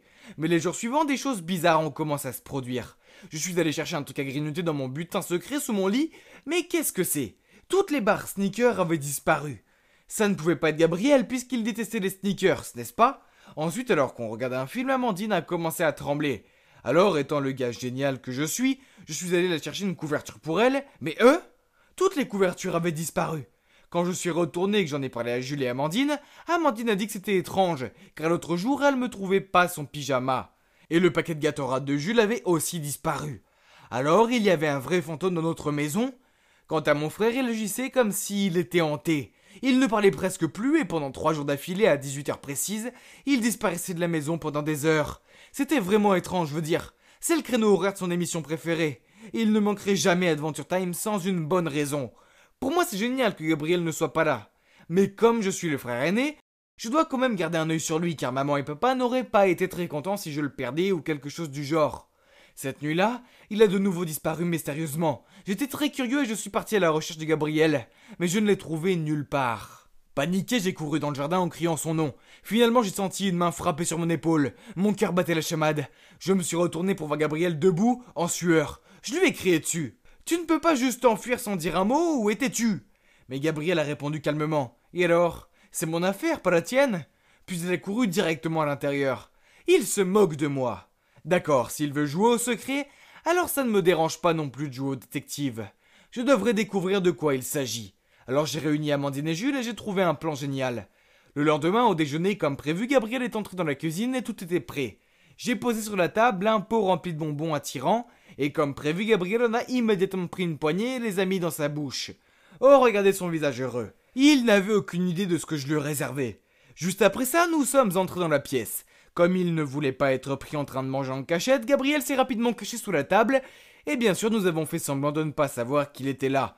Puis j'ai brandi ce pot de bonbons et j'ai dit « Les gars, devinez quoi? J'ai commandé ces pilules en ligne, ce sont des légendaires bonbons invisibles qui font que personne ne peut me voir. » Jules a eu l'air surpris. « Incroyable, comment as-tu eu ça? » J'ai entendu dire que c'était un tel succès qu'il a été vendu partout. Puis Amandine m'a demandé combien de temps on pouvait disparaître si on mangeait ces bonbons. J'ai répondu « Je pense que si on mange 4 ou 5 bonbons, on peut disparaître pendant 45 minutes. » Nous avons continué notre sketch, puis j'ai dit de laisser le pot de bonbons ici. Ainsi, demain, nous pourrions l'essayer et sortir faire des farces à tout le monde avec notre super pouvoir. J'ai fait un clin d'œil et tout le monde a hoché la tête. Maintenant, où est passé Gabriel encore? J'ai demandé et tout le monde a hoché la tête. J'ai encore attrapé une pomme et je l'ai fait tomber par terre. Puis j'ai immédiatement regardé sur la table pour la chercher tout en faisant semblant de ne pas voir Gabriel. Il avait l'air absolument stupéfait, essayant de ne pas faire de bruit. Maintenant que Gabriel pensait qu'il était invisible, il est sorti en rampant et a fait toutes sortes de choses amusantes devant nous. Danser, secouer ses fesses et faire la roue à travers la pièce. C'est ici difficile de garder un visage neutre et d'ignorer son existence. Puis à 18h, Gabriel a quitté la maison avec un sac à dos. Mais comme il se croyait invisible, il est passé devant nous sans hésiter. Il n'a pas oublié de me tirer la langue avant de partir. Hein, quel idiot! Nous l'avons suivi et devinez quoi, il est allé dans la maison abandonnée. Nous nous sommes cachés derrière un arbre pour regarder et soudain la porte s'est ouverte en grinçant. J'étais un peu effrayé alors je me suis accroché au bras d'Amandine. Quelqu'un a couru vers lui. Une petite fille. Oh non, c'était un fantôme? Amandine a dit. Oh mon Dieu, elle porte mes vêtements. J'ai regardé de plus près et j'ai réalisé qu'elle n'était pas un fantôme mais en fait une vraie petite fille. Gabriel a donc caché cette petite fille dans notre maison abandonnée. Et c'est pour cela qu'il nous répétait encore et encore de ne pas venir ici. Comme Gabriel pensait qu'il était invisible, il a continué à courir autour d'elle en disant « Tu ne peux pas me voir, n'est-ce pas ?» Il avait l'air si drôle alors que la petite fille était totalement désorientée pour comprendre quoi que ce soit. Et c'est à ce moment-là que nous avons fait éruption en criant « On t'a eu !» Bien, bien, bien. Regardez qui est le grand gars qui cache sa petite amie ici. J'ai sorti le sac à dos de Gabriel qui était rempli de barres de sneakers et d'autres objets manquants. Gabriel était choqué et bafouillé. Ce n'est pas ce que tu penses. La petite fille a fondu en larmes et a dit: Je m'appelle Zara, je me suis perdue et Gabriel m'a aidé. Gabriel a dit qu'il avait rencontré Zara un jour dans le champ de maïs. Elle était seule et avait faim, alors il l'a emmenée ici et s'était occupé d'elle. Il n'a pas osé nous dire parce qu'il avait peur qu'on se moque de lui. Oh, je ne pensais pas que mon petit frère, habituellement stupide, était capable de faire de si bonnes choses. Alors je l'ai pris dans mes bras et j'ai dit: Je n'en veux à personne, Gabriel, tu as fait ce qu'il fallait et Zara, tu seras en sécurité ici. Emmène-la chez nous et j'appellerai quelqu'un pour l'aider. Heureusement, la police a déclaré qu'elle recherchait également un enfant disparu. Et le lendemain, Zara a retrouvé ses parents. Il s'est avéré qu'elle se trouvait dans une gare bondée lorsqu'elle s'est perdue. Confuse, elle a suivi un homme portant le même chemise que son père, et c'est ainsi qu'elle s'est perdue dans nos champs. Oui, mon frère est un peu agaçant parfois, mais c'est un bon garçon avec un bon cœur. Depuis, on s'est rapprochés et j'ai utilisé mes économies pour récompenser mon frère avec une console à lui tout seul. Quant à moi et Amandine, disons que notre relation est toujours dans la zone d'amis pour l'instant. Mais Jules a peut-être remarqué quelque chose et il ne semble pas s'y opposer. Alors laissez-moi un peu de temps et souhaitez-moi bonne chance. Je n'ai jamais aimé les hôpitaux. Oui, je sais, personne ne les aime vraiment. Pourtant, j'étais assis dans la salle d'attente de l'hôpital, priant en silence pour qu'elle aille bien. Bon sang, je tremblais comme un vieux chien abandonné dans le froid. Je n'arrivais pas à réfléchir correctement. Pourquoi personne ne me disait-il qu'elle allait s'en sortir? Soudain, un médecin, un visage sévère, est apparu et m'a dit: « Monsieur, l'opération a été un succès. Votre sœur ira très bien. Vous pouvez aller la voir maintenant. » Je ne savais pas si je devais fondre en larmes à cause du soulagement ou m'enfuir à cause de la peur. Finalement, je suis quand même allé la voir. Elle a cligné des yeux, puis les a fixés sur moi, et d'une voix étourdie a dit: « Qui êtes-vous » Je comprends, mon apparence dérange les gens. Je n'ai jamais été beau garçon, et cette cicatrice n'arrange pas les choses. Mais les gens jugeront toujours. Peut-être que s'ils arrêtaient pour me parler, je pourrais leur dire que je suis un vétéran de l'armée, qu'il a eu à cause d'un accident pendant l'entraînement. Un entraînement que je suivais pour pouvoir me battre, pour leur sauver la peau. Bref, c'est une histoire pour un autre jour. Maintenant, on parle de la fille à l'hôpital. Laissez-moi donc continuer mon histoire. Tout a commencé lors de mon travail du soir en tant que chauffeur-livreur. Je fredonnais en écoutant la radio quand cette fille est sortie de nulle part et s'est retrouvée au milieu de la route. J'ai freiné brusquement, mais c'était trop tard. J'ai entendu un bruit sourd. Elle était couchée là, immobile. C'était horrible. Pendant un moment, j'ai cru qu'elle était morte et j'avais trop peur pour aller la voir. Puis l'idée de l'abandonner a surgi dans mon esprit. Mais non! Je ne pouvais pas être aussi cruel. Alors j'ai couru pour vérifier son pouls. Ouf, elle était encore en vie. J'ai appelé une ambulance et je lui ai dit que les secours arrivaient. À l'hôpital, le médecin a dit qu'elle avait besoin d'une intervention chirurgicale d'urgence, mais qu'il fallait d'abord obtenir le consentement des parents. Cette fille n'avait aucune pièce d'identité sur elle ni rien. Que pouvais-je faire? Je ne pouvais pas rester là et la laisser mourir. Alors j'ai lâché. Je donne ma permission, je suis son frère. Quand la fille m'a demandé qui j'étais, eh bien je ne savais pas comment répondre. Le médecin a conclu qu'elle devait avoir des pertes de mémoire. Alors, qui êtes-vous? M'a demandé la fille à nouveau. Je ne pouvais pas lui raconter mon histoire maintenant, alors j'ai répondu: Je suis Adam, ton frère. Oh, salut Adam, je suis désolé, je ne me souviens pas de toi. Cette fille semblait si gentille, je l'ai tout de suite aimée. J'étais seul, juste moi et mon chien Buster, depuis je ne sais combien d'années. D'habitude, les filles me regardaient, s'enfuient aussi vite que leurs chaussures à talons le permettent. Mais cette fille ne me regardait pas comme elles le font. Les médecins m'ont demandé comment elle s'appelait, et j'ai répondu Alice, le nom de ma mère. Avant même de savoir ce que je faisais, j'ai utilisé mes économies pour payer ses frais d'hospitalisation. Ensuite, je lui ai rendu visite tous les jours. Je pensais qu'elle me poserait des questions sur sa famille, ses amis, je ne sais pas, surtout, mais non. Elle aimait juste m'écouter bavarder, surtout à propos de Buster.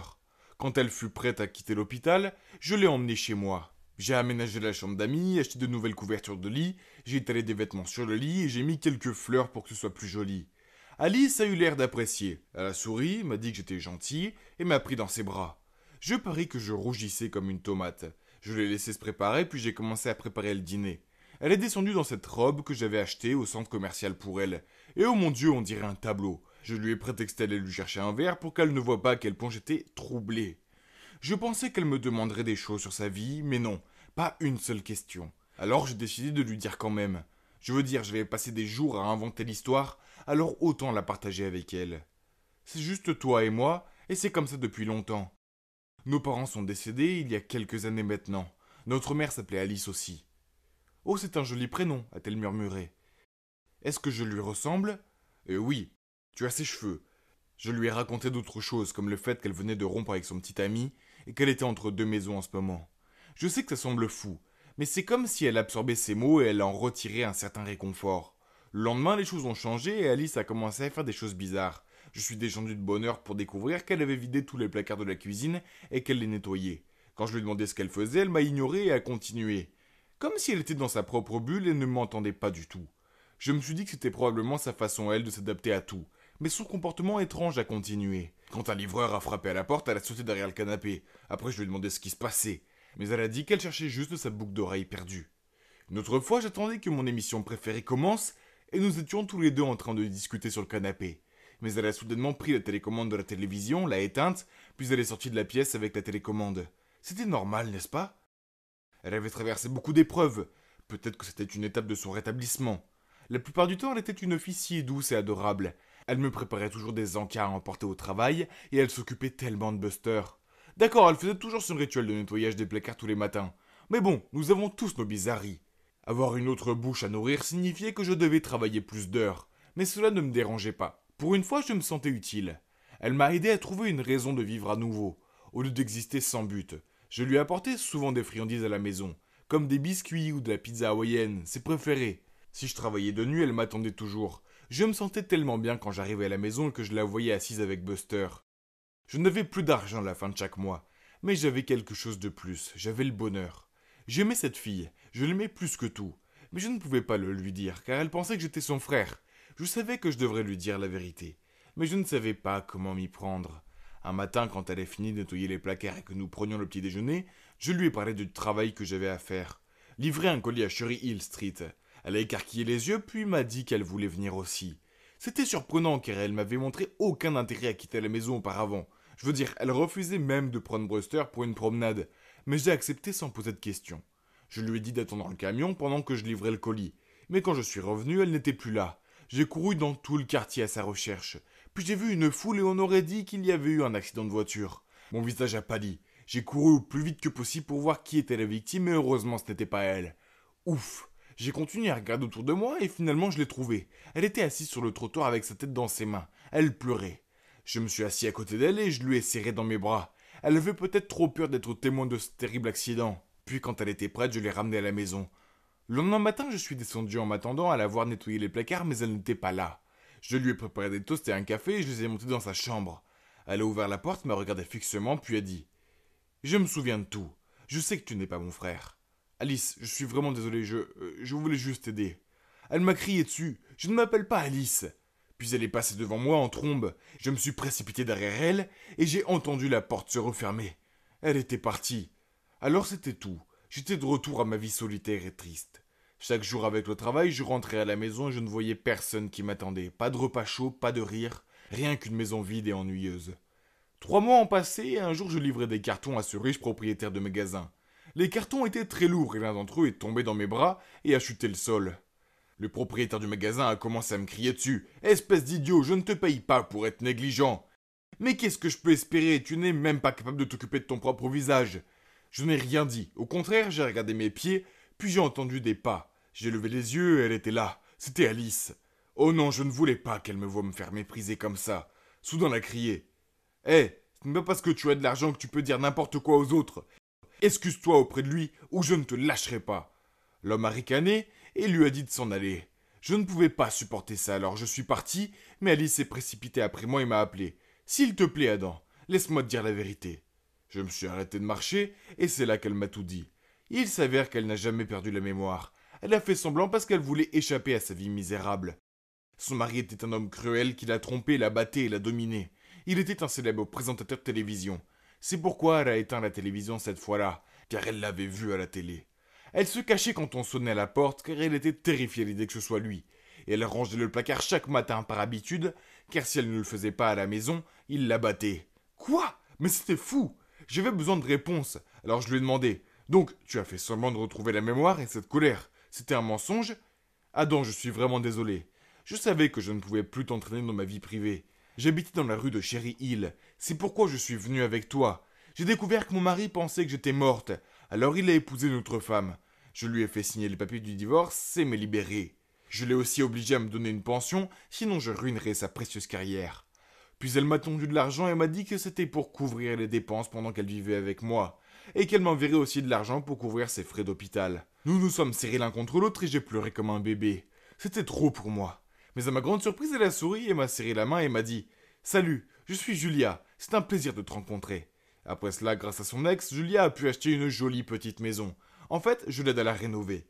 Nous sommes devenus de très bons amis. Pour être honnête, le simple fait de la regarder me retourne l'estomac. Je l'aime tellement. Je sais que je dois lui dire. La vie est bien trop courte pour ne pas le faire. Si elle dit non, eh bien, au moins j'aurai toujours son amitié, n'est-ce pas? Je n'ai peut-être pas l'air d'un mannequin, mais je suis une bonne personne. Julia m'a appris à le réaliser. J'espère qu'elle dira oui, mais advienne que pourra. Souhaitez-moi bonne chance. Je suis qui je suis, mais t'es juste trop égoïste pour l'accepter. Et aussi, tu aimes la personne que tu as créée dans ton fantasme, pas moi. Donc je pense qu'on devrait en finir ici. C'est pour le mieux. Alors, c'est moi là, ouais, la fille qui pleurniche. Et le garçon, c'est Édouard, l'amour de ma vie. Je savais que ça arriverait. C'était écrit dans mon horoscope, et celui d'Édouard. C'était écrit dans les étoiles. Comme c'était injuste. Tout a commencé par une journée normale et ensoleillée. J'ai commencé ma journée, comme je le faisais toujours, en lisant mon horoscope. Mes yeux se sont écarquillés quand j'ai vu ce qu'il disait. Aujourd'hui, vos chemins vont se croiser avec votre âme sœur. Oh, ça y est, j'allais enfin rencontrer mon prince charmant. J'étais tellement contente que j'ai pris le chemin de l'école en sautillant. Ah, et au fait, je suis un soleil taureau et une lune poisson. Je comprends que tout le monde n'est pas aussi informé de ces choses que moi, mais en gros, ça signifie que je suis une fille timide, qui est craintive avec les étrangers, mais j'ai une grande empathie envers les autres. Cependant, mon principal trait de caractère est que je rêvasse pour échapper à la réalité. Le problème avec le fait d'être une rêveuse, c'est que les autres me disent constamment que je devrais être plus forte, plus effrontée, plus insolente. Non merci. C'est pas parce que je suis... Sérieusement, il devrait emprunter mon livre « Tout ce que vous devez savoir sur votre signe astrologique » et le consulter. Ou aller trouver un lion. Je fais tellement confiance à mes horoscopes que je vis ma vie en fonction d'eux. En fait, les horoscopes m'ont sauvé la vie plus d'une fois. Par exemple, il y a eu ce jour où j'ai refusé d'aller en classe à tout prix parce que mon horoscope du jour disait « Vous pourriez être victime d'un accident au travail ou à l'école, alors faites attention ». Et vous ne croirez pas ce qui s'est passé en cours de sciences. Un de mes camarades de classe a renversé de l'acide partout. Heureusement, personne n'a été blessé. Mais quand même, Dieu merci, je n'étais pas là. Les horoscopes sont très importants pour moi. Mais aussi mon amour pour les séries coréennes. Surtout les séries romantiques. Ah, j'adore. J'imagine toujours toutes sortes de situations mignonnes dans lesquelles je trouverai l'amour de ma vie, qui soit aussi beau, aussi drôle et aussi attentionné que les hommes principaux des séries dramatiques. Et c'est pourquoi aucun homme que j'ai vu n'a jamais répondu à mes attentes. Mais mon horoscope disait que ça allait arriver. Alors j'étais catégorique. Je me demandais à quoi il ressemblerait et quel serait son signe astrologique. Il devait sûrement être Cancer, n'est-ce pas? On se rencontrerait par hasard, on tomberait amoureux, on surmonterait toutes sortes de difficultés ensemble et on vivrait heureux pour toujours. Ah oui, c'était tellement exaltant. Je rêvassais près de mon casier quand j'ai entendu des filles chuchoter à propos d'un nouveau garçon nommé Édouard. Curieuse, je me suis faufilée dans la foule et... Oh mon Dieu! Ce gars avait un visage d'un Adonis grec. Est-ce qu'il pourrait être mon prince? Il n'y avait qu'une seule façon d'en être sûre. Je devais découvrir son signe astrologique.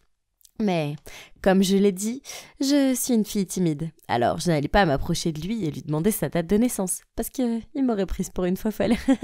J'ai continué à penser à mon dilemme et puis, bingo, j'ai trouvé une idée géniale et infaillible. Vous voyez, être un poisson a de nombreux avantages.